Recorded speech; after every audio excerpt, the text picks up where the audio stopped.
আমার ছেলেগুলা যখন বিদেশে যায়, সৌদি আরবে যায়, কাতারে যায়, কুয়েতে যায়, ফটফটে এই দেন তাইলে আর এটা অসুবিধে কি? আর গজ্জিদি অসুবিধে আর ইয়েন স্বর্ণের দেশ, এটা সোনার দেশ। আমরা ইচ্ছে করে নিজেরা দেশটাকে বরবাদ করে দিচ্ছি, নিজেরা দেশটাকে বরবাদ করে দিচ্ছি। দুইটা জিনিস যদি নিজের ভিতরে রোজার মধ্যে আয়ত্ত করতে পারেন, নিজের মধ্যে, দুনিয়াও জান্নাত, কবরও জান্নাত, আখিরাতও জান্নাত। কি? দুইটা জিনিস। গুসা করব না, ধৈর্য ধারণ করব। গুসা করলে কি হয়? এখন আমি আসতেছিলাম, তো আমার ছেলেরা গেছে তিনজন এক মোটর সাইকেলে, আরেকজন এ বোধহয় বাকশাক দিছে, আরেকজন রেগে গেছে। এই যেভাবে আমরা রেগে যাই, আমরা ঘর থেকে রাস্তায় আসতে আসতে, কারণ আমরা তো সিনার ভিতরে আগুন নিয়ে হাঁটি। মাহে রমজান চলে গেছে, আমরা উমরা করে আসি, উমরা করে জেদ্দা এয়ারপোর্টে আসার পর আমাদের আসল সুরত প্রকাশ পায়, আসল সুরত প্রকাশ পায়। ক্ষণে ক্ষণে রেগে যায়, ক্ষণে ক্ষণে রেগে যায়। আজকে মনে রাখবেন, আপনি যদি রেগে যান কি হয়? আপনি শারীরিকভাবে অসুস্থ হয়ে যাবেন। নাম্বার ওয়ান, আপনার ভিতরে টেনশন যেটা তৈরি হবে, মিনিমাম 10 ঘন্টা আপনাকে কষ্ট দিবে। কয় ঘন্টা? ও ভাই, 10 মিনিট টেনশন নিয়ে মানুষ থাকতে পারে না, প্রেসার হাই হয়ে যায়। আপনি 10 ঘন্টা হজম করতে পারবেন? পারবেন না। কি করবেন জানেন? এই জন্য আমার নবী 3টা ওষুধ দিছে। একটা ওষুধ কি? মুস্কি হাসি দেওয়া। যাকেই দেখবেন হাসি দিবেন। হাসি দিলে অসুবিধা আছে? টাকা খরচ আছে না। হাসি দেওয়া আমার নবীর সুন্নত। কেন বলেছেন ইয়া রাসূলুল্লাহ হাসি দিতে?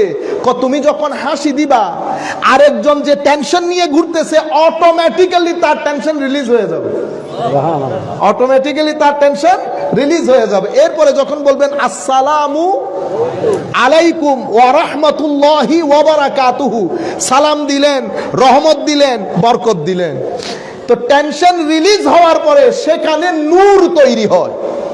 সেখানে কি তৈরি হয়? নূর তৈরি হয়। এই জন্য আমাদেরকে এই জিনিসটা দিয়েছেন। আমার নবী কি বলেছেন? এটা সদকার সওয়াব। কিসের সওয়াব? আপনি মানুষকে টাকা পয়সা দিলে যেই সওয়াব, আরেকজনকে দেখে হাসি দিলেও সেই সওয়াব। কেন বলেছে? কারণ আমি যেন টেনশন রিলিজ হয়ে যায়। আপনি যদি রেগে যান, তো রেগে গেলে কি হয়? আপনার ভিতরে টেনশন তৈরি হয়। সেই টেনশন গুলা আপনার অসুস্থতা যেগুলো আছে সেগুলাকে কি করে এসকেলেট করে। গাড়ি যখন এসকেলেটর চাপ মারেন, গাড়ি দুর্ন দেয়, তো এগুলা কি করে? আস্তে আস্তে উপরে উঠে, উপরে উঠে। এখন আপনি কি করবেন? ওই আমার নবীর হাদিস, লা তাগদাব। আমাদের অল ওভার বাংলাদেশে একেবারে ছোট থেকে শুরু করে বড়, এরকম আগুনের গুলা আমি পৃথিবীর কোথাও দেখি নাই। আল্লাহ পাকের মেহেরবানি, আফ্রিকা থেকে শুরু করে, ইউরোপ থেকে শুরু করে, আল্লাহ যতগুলা দেশ দেখাইছেন, আল্লাহ পাকের শুকরিয়া। কিন্তু আমি এইরকম আগুনের গুলা পৃথিবীর কোথাও দেখি নাই। আল্লাহর ওয়াস্তে বলতেছি, আজকে রাতে এটা চিন্তা করবেন, শুধু মাথায় রাখবেন। আমার নবী কানে কানে বলতেছে, আওয়াজ শোনার চেষ্টা করবেন, লা তাগদাব, লা তাগদাব। এটা যখন প্র্যাকটিস করবেন সপ্তাহের মধ্যে, এটা আপনার জীবনের মধ্যে সফলতা দান করবে। যতক্ষণ পর্যন্ত গুসা হজম করতে পারবেন না, ততক্ষণ পর্যন্ত সফল হতে পারবেন না। যারা রাজনীতি করে তাদের জন্য তো ফরজে আইন, ফরজে আইন। বেগুনুর হঠাৎ যদি গরমই জনগুই, তাহলে সদস্য ফতত্ব না সেক্রেটারি অন্য হারিবেন। এই সদস্য আজীবন ভারপ্রাপ্ত তখন ভরিব ইবের বাড়ি এর হনুমিকে যাইতুনু ক্যা বে সেতি জাগু দে ন বুঝন। তাইলে লা তাগদাব ইয়া রাসূলুল্লাহ, আল্লাহ রাসূলের ওসিলায় আল্লাহর দরবারে আমরা চাচ্ছি মাওলা যেন আমাদেরকে এটা তৌফিক দান করেন। আরেকটা হচ্ছে সবর। আমরা মনে করি একজনের থাপ্পড় দিয়ে দিই বের তুমি সবর করতে হই না। সবরের সীমানা অনেক লম্বা। আপনি কোনো একটা ভালো কাজ করতে চাইলেও সবর লাগে। আবার যেমন নাটক শুরু হয়েছে, নাটক দেখবো না, দেখবো না, শয়তান তো ধাক্কা দিচ্ছে, দেখ একটু করে বস, ওদিক দিয়ে ফিরে থাক, এটা হচ্ছে শয়তানের। এখন আপনি সবর করা ছাড়া আপনার উপায় নাই। এটাও ধৈর্য, এটাও ধৈর্য। পাপ না করার জন্য ধৈর্য, পুণ্যের কাজ করার জন্য ধৈর্য। আরেকজন একটা কিছু বলে গেছে, একটা হাসি দিয়ে দেন, হাসি দিলে প্রবলেম সলভ হয়ে যায়।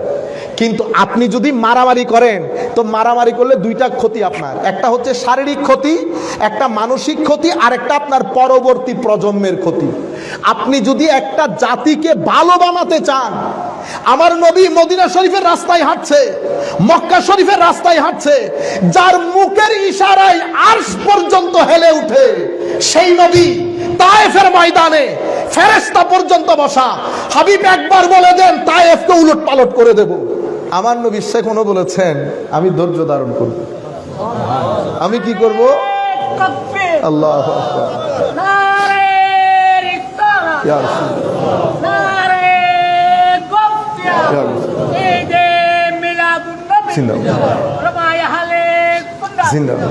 তাইলে আপনার এই যে আমাদের এটা আমি যে বলছি আমার নিজেরও খারাপ লাগতেছে, কারণ এটা অনেক উপরের জিনিস। এটা নবী নবী হিসেবে আমাদেরকে শিক্ষা দিচ্ছেন। কেন? কারণ আপনি বড় জায়গা জিততে হলে ছোট জায়গা ছাড় দিতে হয়। আজকে তায়েফ কার হাতে? মুসলমানের হাতে না। তায়েফ মুসলমানের হাতে না। আমার নবী সাল্লাল্লাহু আলাইহি ওয়াসাল্লাম ওই যে মহিলা, বৃদ্ধ মহিলা, হ্যাঁ, আমার নবী সাহায্য করেছেন, জিজ্ঞেস করেছেন, অথচ ওই মহিলার ভিতরে আমার নবীর ব্যাপার, আমার নবীকে অপছন্দ করতেন। মনে রাখবেন, সবাই আপনাকে পছন্দ করবে এমন কোনো কথা নাই, সবাই আপনাকে অপছন্দ করবে এমনও কোনো কথা নাই। আপনি মানুষের পছন্দ অপছন্দ এক জায়গায় রাখবেন, এক জায়গায় পরিষ্কার থাকতে চাইবেন আল্লাহ এবং রসুলের দরবারে। বাকি মানুষ। আর আমি আমাদের ইউথদেরকে বলবো, ফেসবুক ব্যবহার করার সময় বেটা আপনারা যখন কমেন্ট করেন, মনে রাখবেন আপনার কমেন্টের সাথে আপনার ব্যক্তিত্ব, আপনার পরিবার দুইটা জড়িত। সুতরাং কমেন্ট দেওয়ার সময় আমি আজকেও দুইজনকে বের করেছি ফেসবুক থেকে। কেন? তাদের পোস্ট দেখে। আপনি গড়ে যেগুলো বন্ধু বান্ধবের সাথে আলাপ করবেন সেটা কেমনে আপনি ফেসবুকের মধ্যে ওই গালাগালি লিখেন? এটা আমাদের আখলাক হইতে পারে না। তাহলে এই টোটাল বিষয়গুলো এমসাকের মধ্যে আসে। অহংকার থেকে বিরত থাকা, হিংসা থেকে বিরত থাকা, লোকঠকানি থেকে বিরত থাকা, মানুষের সাথে প্রতারণা করা থেকে বিরত থাকা। পারতপক্ষে জিন্দেগির মধ্যে কোনো মানুষের গায়ে হাত তুলবেন না। মানুষের গায়ে হাত তুলবেন, আমার নবী বলেছেন আজ-জুলুমু জুলুমাত। এক অত্যাচার আপনি করবেন, এই অত্যাচার দুনিয়াতে, কবরে, হাসরে ডালপালা গজিয়ে আপনার সামনে উপস্থিত হবে, আপনি এফোর্ড করতে পারবেন না, আপনি এফোর্ড করতে পারবেন না। আমরা এই জায়গাগুলোর মধ্যে যদি পরিবর্তন আনি, আমার নবী খুশি হবেন, আমার নবী খুশি হবেন। নবী যদি খুশি হয় দুনিয়ার জীবন শান্তির হবে, দুনিয়ার জীবনকে হায়াতে তাইয়্যিবা বানাতে পারবেন, দারুণ করে বানাতে পারবেন। আচ্ছা, আমি আপনাদেরকে মূল যে জিনিসটা বোঝাতে চাচ্ছিলাম, একটা তো এমসাক গেল, আরেকটা এনফাক। এনফাক মানে আমার কাছে যা আছে সেটা মানুষের সাথে শেয়ার করা।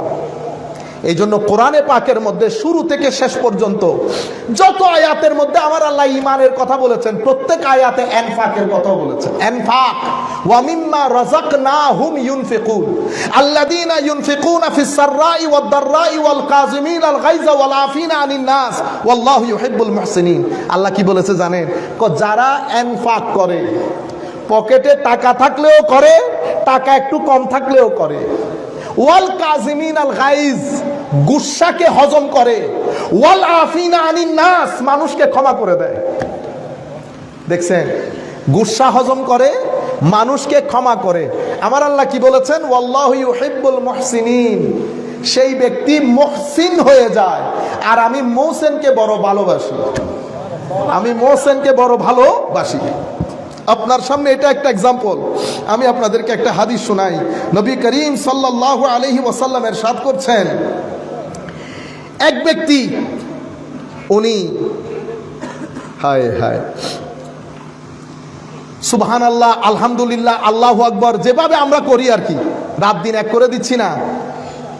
তা আমার আল্লাহ, আমার নবী হাদিসে পাকের মধ্যে, ইসলাম মুসলিম শরীফের রিওয়ায়াত, কি বলছেন? আন আবি হুরায়রা রাদিয়াল্লাহু তাআলা আনহু قال قال রাসূলুল্লাহ সাল্লাল্লাহু আলাইহি ওয়াসাল্লাম। আমার নবী এখন আমাদেরকে বলছেন, আইয়ুহান নাস, একদম সবাই চুপচাপ, মনে করেন যে আমাদের সামনে আমার নবী দাঁড়িয়ে বলছেন কথাগুলা। আমার নবীর মিষ্টি মিষ্টি আওয়াজ আমাদের কানে আসতেছে। কি বলছে? আইয়ুহান নাস, ও মানুষ, ইন্নাল্লাহা তাইয়্যিব ওয়ালা ইয়াকবালু ইল্লা তাইয়্যিবা। আমার আল্লাহ অসম্ভব পবিত্র, পবিত্র ভালো জিনিস বাদে আমার আল্লাহ কোনো কিছু কবুল করেন না। ওয়া ইন্নাল্লাহা আমারাল মুমিনিনা বিমা আমারা বিহিল মুরসালিন। আল্লাহ আমাদেরকে যে হুকুম দিয়েছেন একই হুকুম আল্লাহ কর্তৃক প্রেরিত নবী রাসূলদেরকেও দিয়েছেন। ইয়া আইয়ুহার রাসূল কুলু মিন তাইয়্যিবাতি ওয়া'মালু সালিহা ইন্নী বিমা তা'মালুনা আলীম। আমার আল্লাহ বলছেন, হে রাসূল, কুলু মিনাত তাইয়্যিবাত, সব কিছুতে আমরা মুখ দিতে পারবো না, ভালো ভালো জিনিসগুলা, পবিত্র জিনিসগুলা খাও। ওয়া'মালু সালিহান, এবং নেক কাজ, ভালো কাজ, পুণ্যের কাজ করবা। এটা আম্বিয়া ইকরামকে আল্লাহ হুকুম দিচ্ছেন। এরপরে বলছেন কুলু মিনাত তাইয়্যিবাতি মা রাযাকনাকুম, যা আমি রিজিক দিয়েছি তা ভালোগুলা খাবা।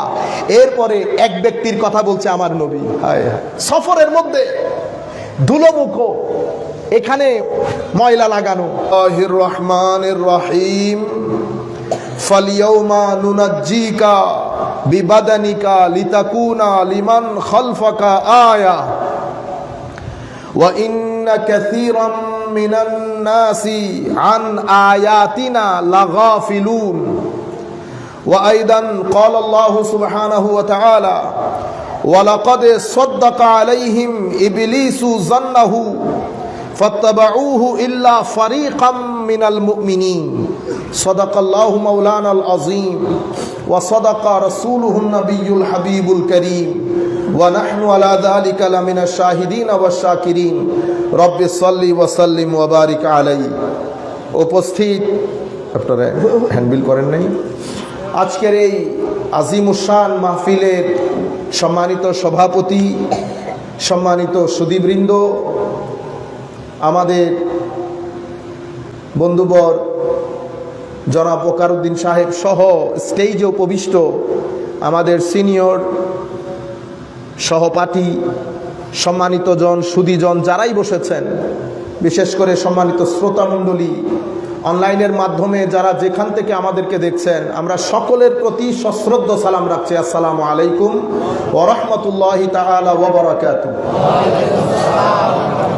সম্মানিত উপস্থিতি, আমরা গরমের সময় অনেক গরম লাগছে, কিন্তু ঈদ উপলক্ষে আমাদের বাইরে যারা থাকে, আপনাদের ছেলেপুলে অনেকের সাথে দেখা হয়েছে, সবাই এখন মাহফিলের মধ্যে আছে। মাহফিলের মধ্যে কিছু মাহফিলে বক্তব্য দেওয়া কঠিন হয়ে যায়। কিরকম মাহফিল? মানুষ হিসেবে আমাদের মেধা তিন ধরনের হয়। কয় ধরনের? তিন ধরনের মেধা। এক ধরনের মেধা, এদেরকে আমরা বলি, এমনিতে ইংরেজিতে বলি পারসেপটিভ মাইন্ড, মানে ইন্টেলেকচুয়াল, মানে অনরা খন্দের ফোয়াইবের মাথা বেশি চলে, ফোয়াইবের মাথা বেশি চলে। তাইলে ব্রেইন তিন ধরনের, কিছু মাথা বেশি চলে, কিছু মাঝে মাঝখান দিয়ে চলে, কিছু একখানা কম চলে, ঠিক আছে না?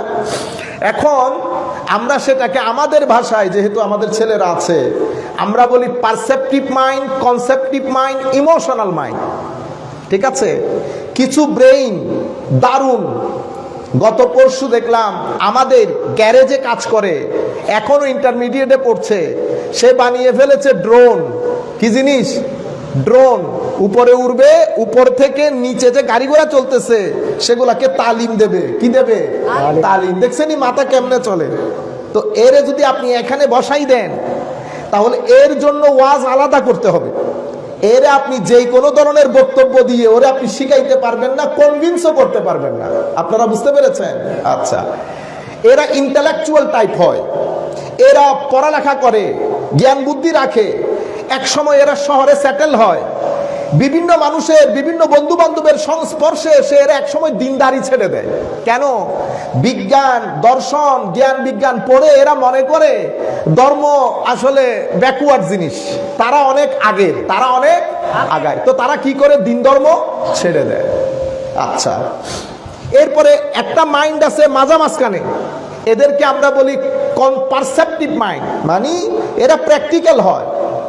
এরা আপনি এক জায়গায়, মা বাপে কি হয়, হতে আর ফুয়াইবে জিরেন নাই দি, এই আইয়ে এই যা, এই আইয়ে এই যা, আর কিছু একখান গৈটন দিলে এক জায়গার নতি হয়ে যায়, ঠিক না? আনে যদি বুম মারন ফুয়াই বেড়ে, ইয়েন পরিবর্তন হইতো নু। ক্যা? আল্লাহ জিনিসটা তার ভিতরে দিয়ে দিছে, এখন আপনি যদি ওর লাঠি দিয়ে বাড়ি মারেন, এর এর ভিতরের খাসলত পরিবর্তন হবে না। আপনি ওইটাকে ওইভাবে শিক্ষিত করতে হবে। আচ্ছা, তাহলে এটা এক ধরনের মাইন্ড। আর একটা হচ্ছে ইমোশন, মানে আর মা বাবা হয়তো হয়তো ফুয়াইবের একবারে কিছু হন না যাতে হয় কিনিচিরি করে হইলে ফজরত খাঁদা নিয়ে শুরু করে দেয় কতক্ষণ পর্যন্ত হাঁদে সারাক্ষণ পর্যন্ত সঙ্গে হতে আর ফুয়া বড় করে কিছু হয়ে দিও না হয়ে দিবে এত ড্যাম কেয়ার। আপনি বুঝতে হবে যে কাঁদতেছে সে ইমোশনাল হয়। আপনি যদি তাকে বর্তমানে বকাঝকা করেন, সে আত্মহত্যা করবে। আমাদের এখানে আত্মহত্যার রেট বেড়ে গেল কেন? কারণ এমনিতে ডিপ্রেশন, হতাশা, নামাজ ছেড়ে দিয়েছি, কোরআনের তিলাওয়াত ছেড়ে দিয়েছি, মাজারাতে যাওয়া ছেড়ে দিয়েছি, রোজা রাখা, রোজার যে আসল ফিলোসফি ছেড়ে দিয়েছি, মানুষকে সহযোগিতা করা ছেড়ে দিয়েছি, আলেম উলামাদের মজলিসে বসা ছেড়ে দিয়েছি। আপনি যখন সবকিছু ছেড়ে দেবেন, দুনিয়া দেখা ছেড়ে দেবেন, আত্মীয় স্বজন দেখা ছেড়ে দেবেন, অটোমেটিক্যালি আপনার ভিতরের যে রূহ সেটা মরে যাবে। রূহ যদি মরে যায়, আপনি মরা রূহ নিয়ে আপনি কখনো শান্তির সাথে জীবন যাপন করতে পারবেন না। চাহে আপনার ঘরের বাইরে গাড়ি 10টা থাকুক, ব্যাংকের মধ্যে 10 কোটি টাকা থাকুক, ডাজন্ট ম্যাটার। আপনি নামাজ বন্ধ করবেন, তিলাওয়াতে কোরআন বন্ধ করবেন, আউলিয়া ইকরামের মাজারে যাওয়া বন্ধ করবেন, দিনকে প্র্যাকটিস করা বন্ধ করবেন, আমার নবীর সুন্নতের মহব্বত ছেড়ে দেবেন, গরিব গুরাবাদেরকে দেখভাল করা ছেড়ে দেবেন। হবে কি জানেন? আপনার এগুলা হচ্ছে ভিতরের রুর গেজা, এগুলা রুহের খাদ্য। আপনি শুধু শরীরের খাদ্য দিয়ে আপনি আপনাকে খুশি করতে পারবেন না। আপনাকে 2 ধরনের খাদ্যের ব্যবস্থা করতে হবে। মা বাবারাও শুনছেন আমার কথা। আমরা ছেলেদের জন্য শুধু শরীরের খাদ্যের ব্যবস্থা করি। আমরা স্কুলে নিয়ে যাচ্ছি, ছেলে আপনি পড়ান, অবশ্যই পড়াবেন, কিন্তু রুর খাদ্য যে বন্ধ করে দিয়েছেন এটা আপনি ভুলে গেছেন। কিভাবে বন্ধ করে দিলেন? আপনি ছেলেকে যে কোরআনে পাঠ পড়ছে না, কোরআন শিখে নাই ছেলে, আপনি মনে করেছেন এটা দিয়ে শুধু কবরের মধ্যে, হাসরের মধ্যে, কবর হাসর তো জায়গার মধ্যে আছে। তিলাওয়াতে কোরআন রুহের খাদ্য, রোজা রুহের খাদ্য, নামাজ রুহের খাদ্য, মা বাবার দিকে চেয়ে থাকা রুহের খাদ্য, মা বাবার খেদমত করা রুহের খাদ্য। যেই ব্যক্তি এগুলা করবে, মার বাবার সাথে বিয়াদবি করবে, তার রুহ 50% দুর্বল হয়ে যাবে। কয় পার্সেন্ট? 50% দুর্বল হয়ে যাবে। এবার আপনি 1 কোটি টাকা না, 100 কোটি টাকা যদি আপনার ব্যাংকে থাকে, ঘরের বাইরে যদি BMW, মার্সিডিজ আরো কি কি গাড়ি রাখেন, কোনো লাভ নাই। আপনার সমাজ থেকে আপনি ডিভোর্স কমাইতে পারবেন না, সমাজ থেকে আপনি আত্মহত্যা কমাইতে পারবেন না, সমাজ থেকে আপনি হতাশা নিরাশা কমাইতে পারবেন না। আমাদের ছেলেগুলো আস্তে আস্তে অটিস্টিক হয়ে যাবে, অটিজম আমাদের ছেলেদেরকে পেয়ে বসবে। আমাদের বাংলাদেশের লোক, আমরা জানতাম অটিজম কি জিনিস, জানতাম, কিন্তু আপনারা আল্লাহ পাকের মেহেরবানি গ্রামে গঞ্জে এখনো পর্যন্ত এত দুরবস্থার সৃষ্টি হয় নাই। যারা বেশি স্মার্টনেস দেখাতে গিয়ে আমার নবীর দ্বীনকে বৃদ্ধাঙ্গুলি প্রদর্শন করেছে, প্রত্যেক ব্যক্তি সমস্যার মধ্যে আছে, প্রত্যেক ব্যক্তি সমস্যার মধ্যে আছে। আপনারা কিছুক্ষণ আগে আসার সময় আমাদের এক ছেলে বলছে, মেসেজ দিয়েছে যে হুজুর কোনো কিছুই হইতে পারে না, আপনারা বলেন এটা কোরআন শরীফে আছে। তো আপনারা আগে কোথায় থাকেন? আপনারা এই যে আপনি ছেলেকে ইউনিভার্সিটিতে পাঠাইছেন, বুঝতে পেরেছেন ছেলের ব্রেন চলতেছে, প্রশ্ন কিভাবে করছে দেখছেন। এখন ছেলে যখন আপনার সাথে গ্রামে আসে, ছেলে তো আপনার সাথে মসজিদেও যাচ্ছে, আপনি মনে করতেছেন ছেলে ঠিক আছে, ছেলে ঠিক নাই। ভিতর থেকে তার ঈমানের মাটি কমজোর হয়ে গেছে। ম্যাক্সিমাম ছেলে আস্তে আস্তে দিনদারি ছেড়ে দেয়। সে মসজিদে যখন যায়, মসজিদের খিতাব, নামাজ, কোনো কিছু তাকে ভিতর থেকে টানে না। সে যাওয়ার জন্য যায়, সে ঈদে যাওয়ার জন্য যায়, সে গিয়ে সেখানে মোবাইল ব্যবহার করে। আপনারা বুঝতে পেরেছেন? আমি সেই জন্য আপনাদেরকে বলতে চাচ্ছি, এটা আমাদের সমস্যা। এটা তো একটা সমস্যা আপনাদেরকে বলছি। এরপরে আমরা প্রত্যেকেই নিজেকে নিজে দেখি, আমি কতটুকুন আল্লাহর বান্দা হতে পেরেছি। আমি তার আগে আপনাদেরকে আল্লাহর এক বান্দার কথা শোনাবো। সেই কথাটা আমি বলতে গেলেও আমার অপরাধ লাগে, মানে আমার মনে হয় বেটা তোর মতো পাপি তাপি কমবাখত তুই কেমনে বেটা এত বড় মাপের কথা বলস, ঠিক না? কিন্তু আমি আপনাদেরকে বলি, আপনাদের কাছে জিনিসটা হাস্যকর মনে হইতে পারে, সম্পর্ক যখন তৈরি হয় মাওলার সাথে, বান্দা কোন দরজায় পৌঁছে, কানেকশন কি রকম হয় দেখেন। হযরত হারেস আল মুহাসিবি রাদিয়াল্লাহু তাআলা আনহু শেষ বয়সে কখনো হেলান দিয়ে বসতেন না, কখনো আমরা ক্রস লেকে বসি না, আর হদি সেফটা ভারী বসে বলে হই দিন, ক্রস লেগ দিয়ে কখনো বসতো না, নামাজের মতো করে বসতেন। তো ছাত্ররা বলতেছেন, হুজুর বয়স হয়ে গেছে, একটু হেলান দিয়ে টেক লাগিয়ে বসলে কি হয়? কি জবাব দিয়েছে জানেন? বেটা আমি একজনের গোলাম, আমি একজনের গোলাম। গোলাম কেমনে মালিকের সামনে ত্যাগ দিয়ে বসে? গোলাম কেমনে মালিকের সামনে ত্যাগ দিয়ে বসে? এই ধরনেরও দুনিয়া ছিল, এটা একটা দুনিয়া ছিল। হযরতে বাইজিদ বিসতামি রাদিয়াল্লাহু তাআলা আনহু, আমি আল্লাহকে স্বপ্ন দেখেছি।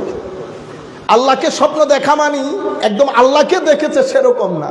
স্বপ্নের মধ্যে আমরা অনেক কিছু দেখি না, কিন্তু বাস্তবে তো দেখি না। স্বপ্নের মধ্যে মনে হয় এটা অমুক, কিন্তু আমি দেখছি না। আল্লাহ আমাকে বলছেন, বাইজিদ কিছু একটা চাও আমার কাছে।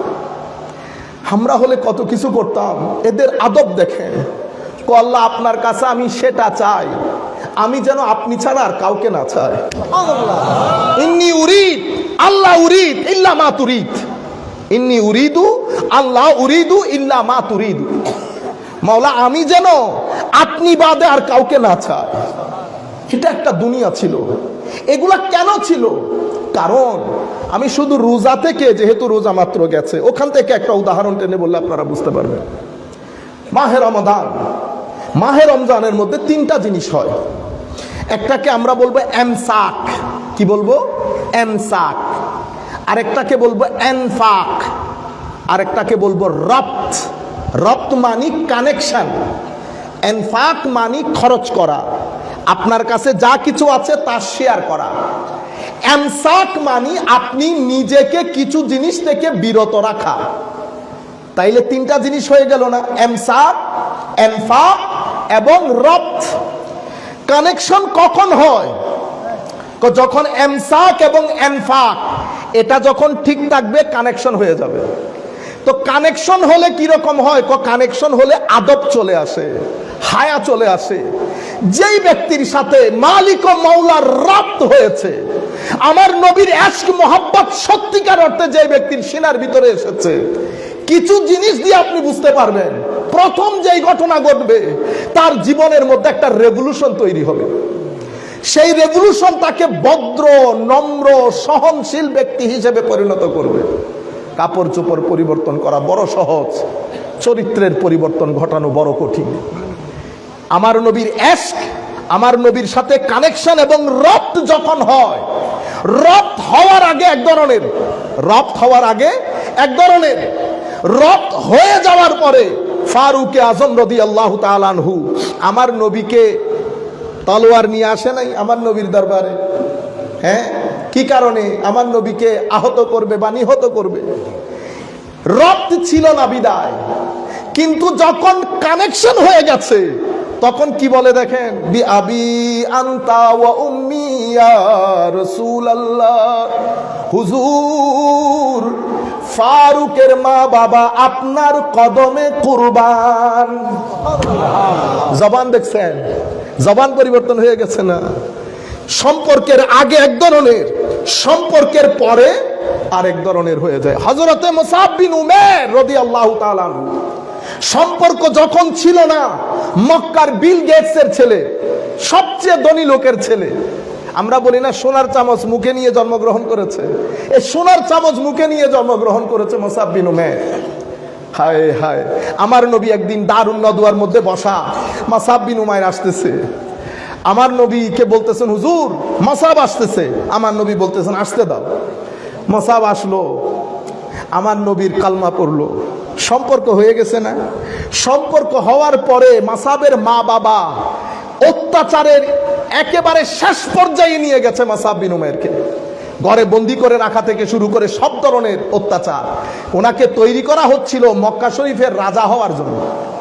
সেই মুসআব আমার নবীর বাজারে বিক্রি হয়ে গেছে। আমার নবী মদিনা শরীফে পাঠিয়ে দিয়েছেন প্রথম মুসলমানদের অ্যাম্বাসেডর হিসেবে, রাষ্ট্রদূত। কোথায়? মদিনা শরীফে। মদিনা শরীফ থেকে আমার নবীর দরবারে আসলেন 6 মাস 1 বছর পরে আমার নবীকে পুরা মদিনা শরীফের কাহিনী বলার জন্য। মাসাব রাদিয়াল্লাহু তাআলা আনহুর আম্মাজান আব্বাজান মনে করেছিলেন মাসাব আগে আমাদের কাছে আসবে, কিন্তু মাসাব মা বাবার কাছে ছিল। সম্পর্ক এক আজীব। আমার নবীর সাথে যখন মহব্বতের সম্পর্ক হয়ে যায়, এটা এক আজীব সম্পর্ক। এটা মানুষকে বেকুল করে দেয়, এটা মানুষকে পাগল করে দেয়। আমি সালাতুনিয়ার মধ্যে যে শেরটা পড়েছি, যে রাহমাত কুন নজর বার হালে জারুম ইয়া রাসূলুল্লাহ, এটা হযরত আব্দুর রহমান জামি রাদিয়াল্লাহু তাআলা আনহুর শের। আমার নবী মদিনার হিত্তার মধ্যে ঢুকতে দিচ্ছে না আব্দুর রহমান জামিকে। সেই সময়ের যিনি মক্কা শরীফ হেরেমের মদিনায় পাকে, সেই সময়ের যিনি এলাকার প্রধান ছিলেন, তাকে আমার নবী স্বপ্নের মধ্যে বলেছে ও যেন মদিনায় পাকের হিত্তার ভিতরে ঢুকতে না পারে। আজি 1 বার 2 বার 3 বার ইয়া রাসূলুল্লাহ, আমার অপরাধ কি ইয়া রাসূলুল্লাহ? তখন গায়েবী ভাবে এটা আপনারা অস্বীকারও করতে পারেন, অবিশ্বাসও করতে পারেন। কেন? কারণ ওই যোগ ও শোক এখন নাই। বাইরের লোক কি আমাদের শুটকির আলু খাবে? আপনি তাকে শুটকির আলু খাওয়াইতে পারবেন? তাদের কাছে শুটকি গন্ধের, আমার কাছে শুটকি বেস্ট। যার যার রুচি, যার যার রুচি। আমার নবী সাল্লাল্লাহু আলাইহি ওয়াসাল্লাম বলছেন, জামি তুমি আমার রোজা পাকে আসিও না। তুমি আসলে আমি আমার রোজার ভিতরে থাকতে পারবো না, আমাকে জবাব দিতে হবে তোমার।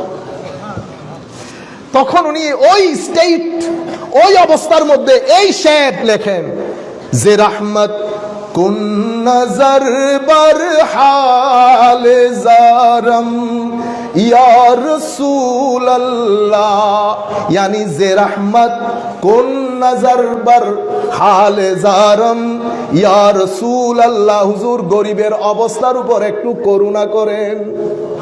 গরিবম বেনাওয়ায়ম, আমি গরিব, আমি বেসাহারা, খাকে সারম, ধুলোমুখো আমার, হুজুর একটু দয়া করেন। দেখছেন ভাষা পরিবর্তন না? এখানেও জবান 2 ধরনের চলে না আমার নবীর ব্যাপারে। কেউ বলার সময় এক ধরনের করে বলে, ইজ্জত নাই, সম্মান নাই। আবার কেউ বলার সময় ইয়া রাসূলুল্লাহ, ইয়া হাবিবাল্লাহ। কেউ দরুদ শরীফ বেশি পড়ে, কেউ দরুদ পড়তে ভিতরে ঘুটন সৃষ্টি হয়, করব কি করব না, যাব কি যাব না। সম্পর্ক কি জিনিস? সম্পর্ক, কানেকশন।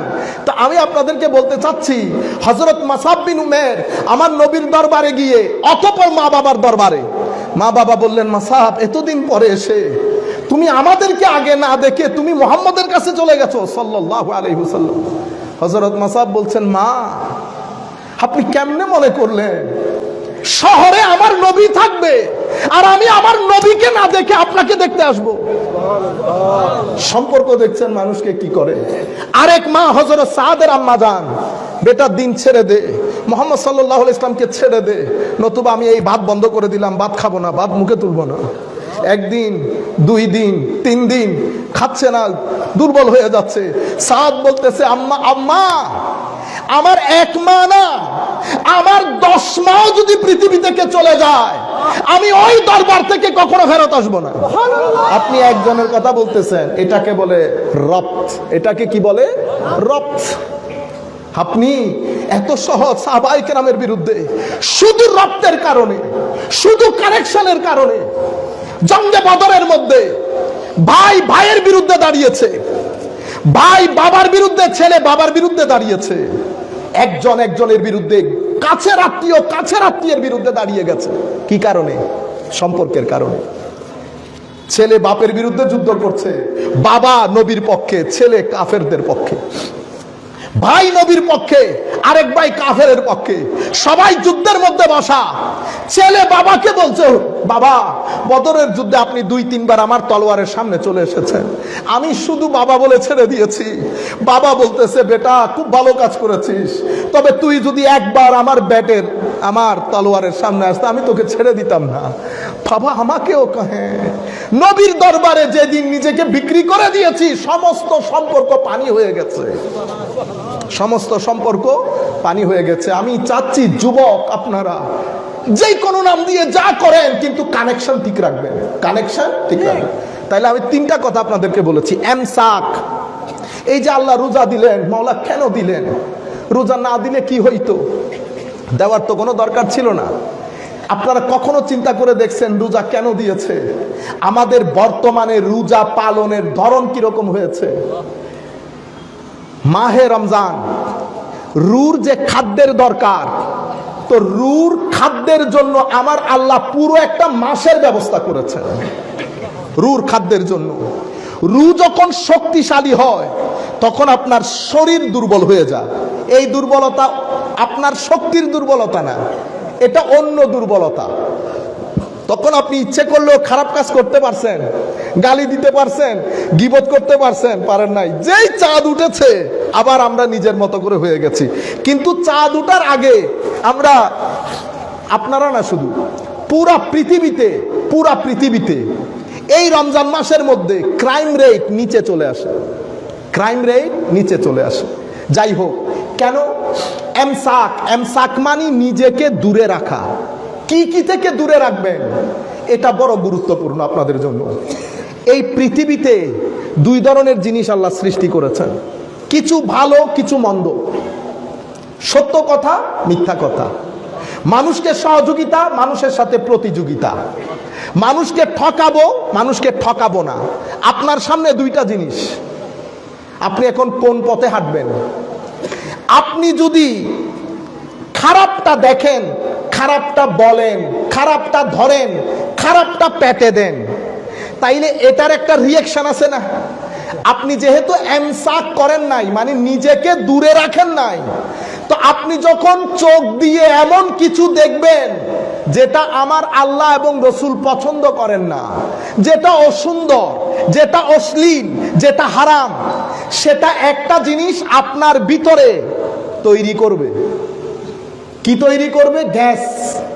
পেটের মধ্যে গ্যাস হইলে খিদা লাগে, আর খিদা লাগে, অথচ আপনার সুগার নিচে চলে যাচ্ছে। গ্যাস্ট্রিকের কারণে খিদা লাগছে না, অথচ আপনার পেট খালি।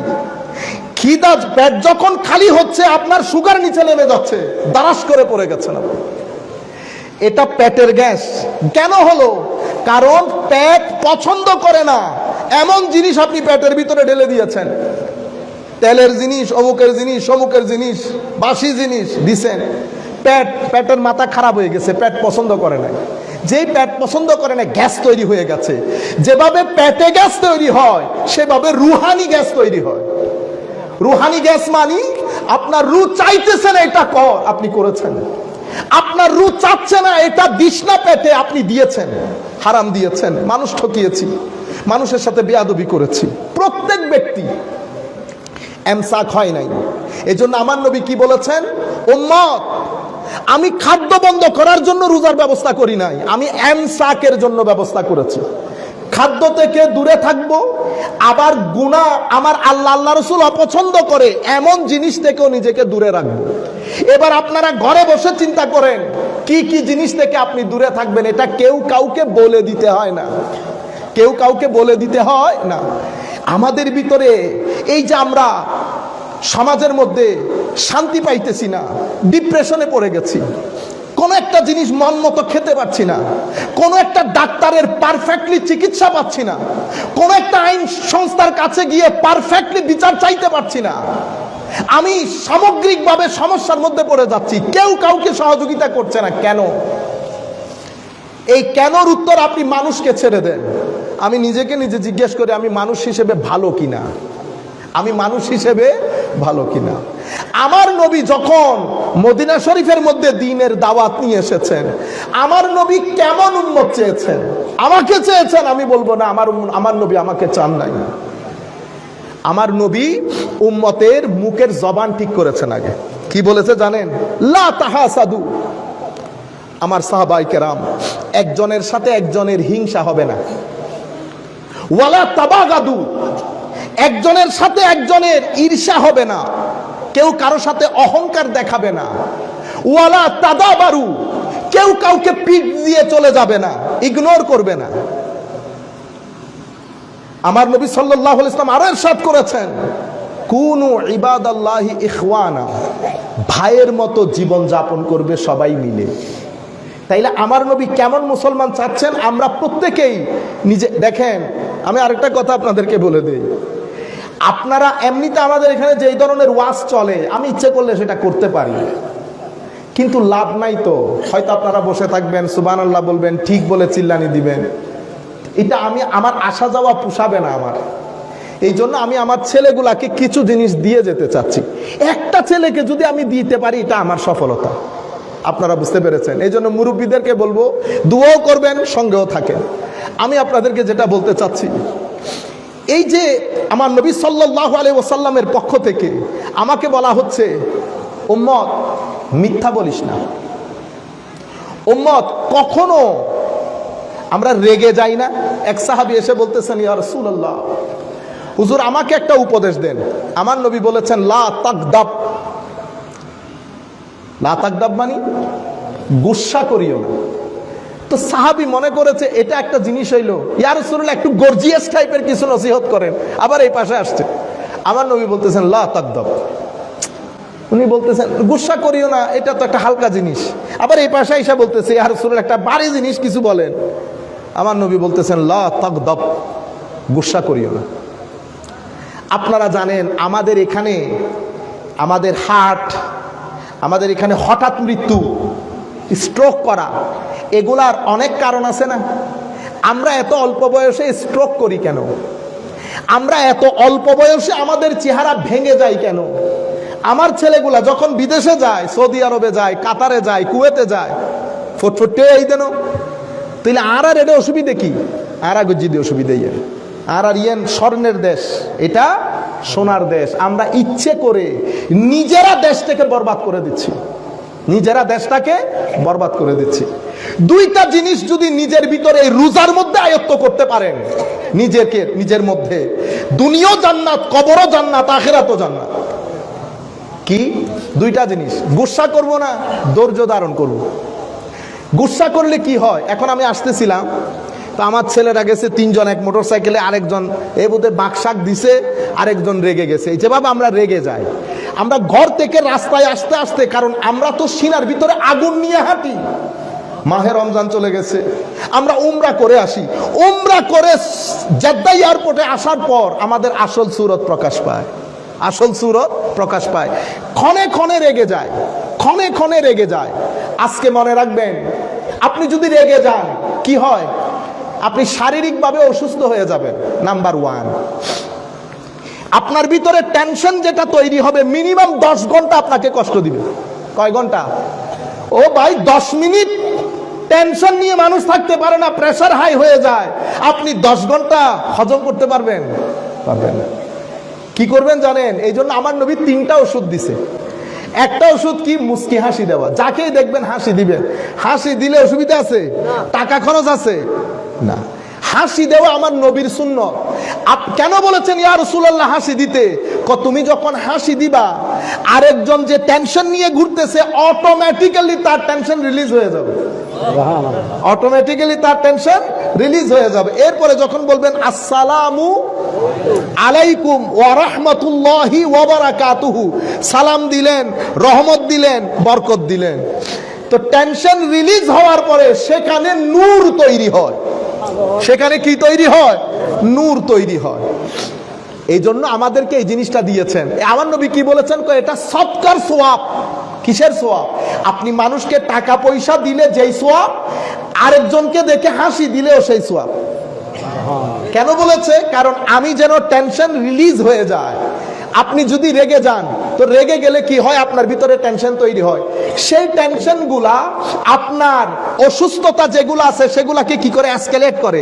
গাড়ি যখন এসকেলেটর চাপ মারেন, গাড়ি দুর্নদে, তো এগুলা কি করে আস্তে আস্তে উপরে উঠে, উপরে উঠে। এখন আপনি কি করবেন? ওই আমার নবীর হাদিস লা তাকদাব। আমাদের অল ওভার বাংলাদেশে একেবারে ছোট থেকে শুরু করে বড়, এরকম আগুনের গুলা আমি পৃথিবীর কোথাও দেখি নাই। আল্লাহ পাকের মেহেরবানি, আফ্রিকা থেকে শুরু করে, ইউরোপ থেকে শুরু করে, আল্লাহ যতগুলা দেশ দেখাইছেন, আল্লাহ পাকের শুকরিয়া। কিন্তু আমি এইরকম আগুনের গুলা পৃথিবীর কোথাও দেখি নাই। আল্লাহর ওয়াস্তে বলতেছি, আজকে রাতে এটা চিন্তা করবেন, শুধু মাথায় রাখবেন। আমার নবী কানে কানে বলতেছে, আওয়াজ শোনার চেষ্টা করবেন, লা তাকদাব, লা তাকদাব। এটা যখন প্র্যাকটিস করবেন, সপ্তাহের মধ্যে এটা আপনার জীবনের মধ্যে সফলতা দান করবে। যতক্ষণ পর্যন্ত গুসা হজম করতে পারবেন না, ততক্ষণ পর্যন্ত সফল হতে পারবেন না। যারা রাজনীতি করে তাদের জন্য তো ফরজে আইন, ফরজে আইন। বেগুনুর হঠাৎ যদি গরমই জনগুই তাহলে সদস্য ফতত্ব না সেক্রেটারি অন্য হারিবেন। এই সদস্য আজীবন ভারপ্রাপ্ত তখন ভরিব ইবের বাড়ি হনুমিকে যাইতুনু ক্যা বে সেতি জাগু দে ন বুঝন। তাইলে লা তাকদাব ইয়া রাসূলুল্লাহ, আল্লাহ রাসূলের ওসিলায় আল্লাহর দরবারে আমরা চাচ্ছি মাওলা যেন আমাদেরকে এটা তৌফিক দান করে। আরেকটা হচ্ছে সবর। আমরা মনে করি একজনের থাপ্পড় দিয়ে দিবে তুমি যে সবর করতে হই না। সবরের সীমানা অনেক লম্বা। আপনি কোনো একটা ভালো কাজ করতে চাইলেও সবর লাগে। আবার যেমন নাটক শুরু হয়েছে, নাটক দেখবো না, দেখবো না, শয়তান তো ধাক্কা দিচ্ছে, দেখ একটু করে বস, ওদিক দিয়ে ফিরে থাক, এটা হচ্ছে শয়তানের। এখন আপনি সবর করা ছাড়া আপনার উপায় নাই। এটাও ধৈর্য, এটাও ধৈর্য। পাপ না করার জন্য ধৈর্য, পুণ্যের কাজ করার জন্য ধৈর্য। আরেকজন একটা কিছু বলে গেছে, একটা হাসি দিয়ে দেন, হাসি দিলে প্রবলেম সলভ হয়ে যায়। কিন্তু আপনি যদি মারামারি করেন তো মারামারি করলে দুইটা ক্ষতি আপনার, একটা হচ্ছে শারীরিক ক্ষতি, একটা মানসিক ক্ষতি, আর একটা আপনার পরবর্তী প্রজন্মের ক্ষতি। আপনি যদি একটা জাতিকে ভালো বানাতে চান, আমার নবী মদিনা শরীফের রাস্তায় হাঁটছে, মক্কা শরীফের রাস্তায় হাঁটছে, যার মুখের ইশারায় আরশ পর্যন্ত হেলে উঠে সেই নবী তায়েফের ময়দানে ফেরেশতা পর্যন্ত বসা। হাবিব একবার বলে দেন তায়েফকে উলট পালট করে দেব। আমার নবী সেখানে বলেছেন আমি ধৈর্য ধারণ করব। আমি কি করব? আল্লাহু আকবার। নারে রিসালাত, ইয়া রাসূলুল্লাহ, নারে গফিয়া, ইয়া রাসূলুল্লাহ, ঈদে মিলাদুন নবী, জিন্দাবাদ, রমায়ে হালে জিন্দাবাদ। তাইলে আপনার এই যে আমাদের এটা আমি যে বলছি আমার নিজেরও খারাপ লাগতেছে, কারণ এটা অনেক উপরের জিনিস। এটা নবী নবী হিসেবে আমাদেরকে শিক্ষা দিচ্ছেন। কেন? কারণ আপনি বড় জায়গা জিততে হলে ছোট জায়গা ছাড় দিতে হয়। আজকে তায়েফ কার হাতে? মুসলমানের হাতে না। তায়েফ মুসলমানের হাতে না।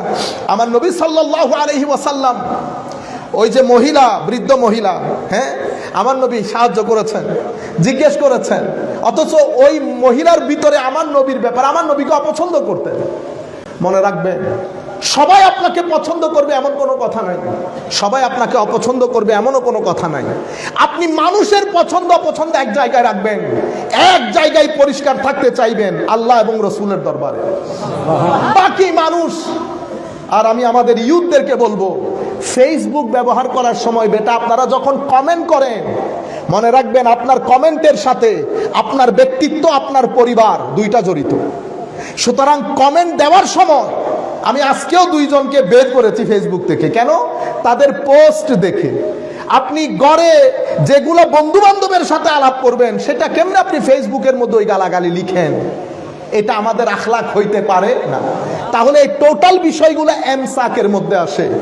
অহংকার থেকে বিরত থাকা, হিংসা থেকে বিরত থাকা, লোক ঠকানি থেকে বিরত থাকা, মানুষের সাথে প্রতারণা করা থেকে বিরত থাকা।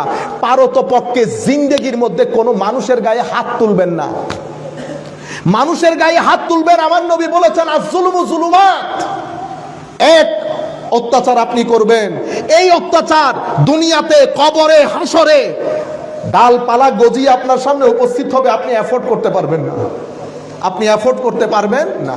আমরা এই জায়গাগুলোর মধ্যে যদি পরিবর্তন আনি, আমার নবী খুশি হবেন, আমার নবী খুশি হবেন। নবী যদি খুশি হয় দুনিয়ার জীবন শান্তির হবে, দুনিয়ার জীবনকে হায়াতে তাইয়্যিবা বানাতে পারবেন, দারুণ করে বানাতে পারবেন। আচ্ছা, আমি আপনাদেরকে মূল যে জিনিসটা বোঝাতে চাচ্ছিলাম, একটা তো এমসাক গেল, আরেকটা এনফাক। এনফাক মানে আমার কাছে যা আছে সেটা মানুষের সাথে শেয়ার করা। এই জন্য কোরআনে পাকের মধ্যে শুরু থেকে শেষ পর্যন্ত যত আয়াতের মধ্যে আমার আল্লাহ ঈমানের কথা বলেছেন, প্রত্যেক আয়াতে এনফাকের কথা বলেছেন। এনফাক ওয়া মিম্মা রাযাকনাহুম ইউনফিকুন আল্লাযীনা ইউনফিকুনা ফিস সাররাই ওয়াদ দাররাই ওয়াল কাযিমিনাল গায়যা ওয়াল আফিনা আনিন নাস ওয়াল্লাহু ইউহিব্বুল মুহসিনিন। আল্লাহ কি বলেছে জানেন? যারা এনফাক করে, পকেটে টাকা থাকলেও করে, টাকা একটু কম থাকলেও করে, ওয়াল কাযিমিনাল গায়জ গুসাকে হজম করে, ওয়াল আফিনা আনিন নাস মানুষকে ক্ষমা করে দেয়। দেখছেন, গুসা হজম করে, মানুষকে ক্ষমা করে। আমার আল্লাহ কি বলেছেন? ওয়াল্লাহু ইউহিব্বুল মুহসিনিন, সেই ব্যক্তি মুহসিন হয়ে যায়। আর আমি মুহসিনকে বড় ভালোবাসি, আমি মুহসিনকে বড় ভালোবাসি। আপনার সামনে এটা একটা এক্সাম্পল। আমি আপনাদেরকে একটা হাদিস শোনাই।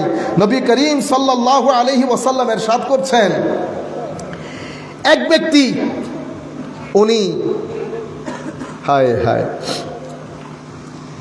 সুবহানাল্লাহ, আলহামদুলিল্লাহ, আল্লাহু আকবার, যেভাবে আমরা করি আর কি, রাত দিন এক করে দিচ্ছি না। তা আমার আল্লাহ, আমার নবী হাদিসে পাকের মধ্যে, ইসলাম মুসলিম শরীফের রিওয়ায়াত, কি বলছেন? আন আবি হুরায়রা রাদিয়াল্লাহু তাআলা আনহু قال قال রাসূলুল্লাহ সাল্লাল্লাহু আলাইহি ওয়াসাল্লাম, আমার নবী এখন আমাদেরকে বলছেন, আইয়ুহান নাস, একদম সবাই চুপচাপ, মনে করেন যে আমাদের সামনে আমার নবী দাঁড়িয়ে বলছেন কথাগুলা। আমার নবীর মিষ্টি মিষ্টি আওয়াজ আমাদের কানে আসতেছে। কি বলছে?